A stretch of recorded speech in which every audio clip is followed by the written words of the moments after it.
We have the Smoking the Bandit Trans Am, although this one has been massaged quite nicely from year one. First off, you see the 7.0 on there. What was the other one? 6.3? 6.2, 6.6. It has the fun is the muted fire chicken, because I hate all the gold stuff. You just right. Half of them are in the ghetto because of all the gold stuff. Right. New headlights. Got the projector headlights up front. Those are all modern. Mm-hmm. And again, this is fiberglass. All fiberglass. The old ones had those urethanes, and they always shrunk up, and they pucker here. Right.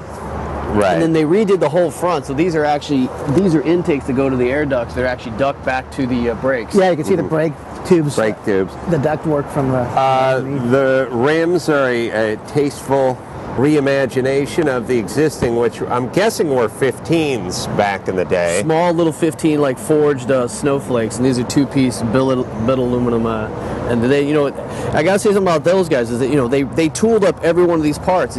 Even these front fairings were all tooled up. All right, and the 18-inch got the year one brakes, which are Willwood or some. They're Bear. Yeah, they're Bear. Okay, 13-inch rotors. Nice two-piece hat and rotor system. Always love that. Hate the solid lathe piece of steel on there. So big brakes. Right. Big rims. Lots of meat. 18s, 11s in front, and 12s in the rear. Yep. You're telling me. Yep. Before Mike's got hot, so that is a huge footprint. I mean, that is a lot of tire. Can we pop the hood, by the way? Yeah. Take a look at what's under it. Wow, this is a good-looking Plenum. And I guess this thing's functional.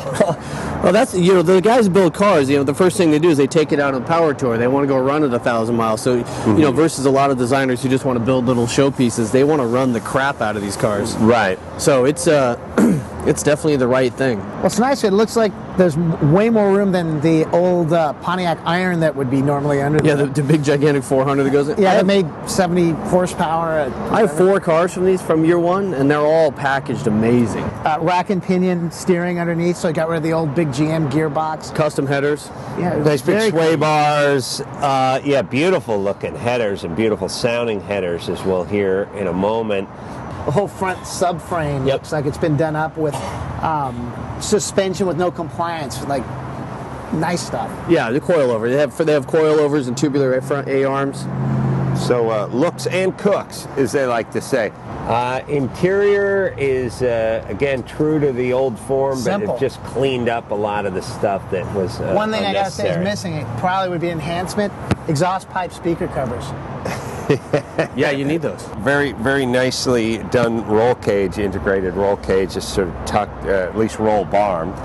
That's all LED lights in the back, so those are brighter. If you remember, the worst part about the old cars is the lights were all crappy. There's one bulb or two bulbs. That I ever saw always had one dim and one bright, and it didn't matter what you would do to it. It was just bad grounds. Or I always remember that my brother's car. My friend had the TA, same thing, and we fixed them up. But it was always like why doesn't this stuff just work? I'm gonna hold my ears because I happen to know this thing's got some How's that for decibels to it.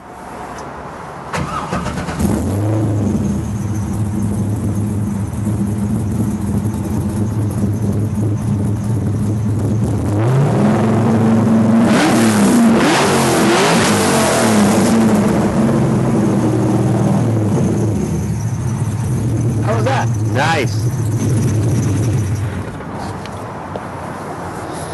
Interior, again, is just the way you'd have it. Where do people find you if they want to find out show times and things like that? Website, bcitv.com, bciitv.com.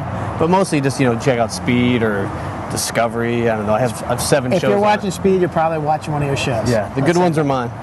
Nice. Bud Brutsman, thanks for coming out, and let's go do some donuts.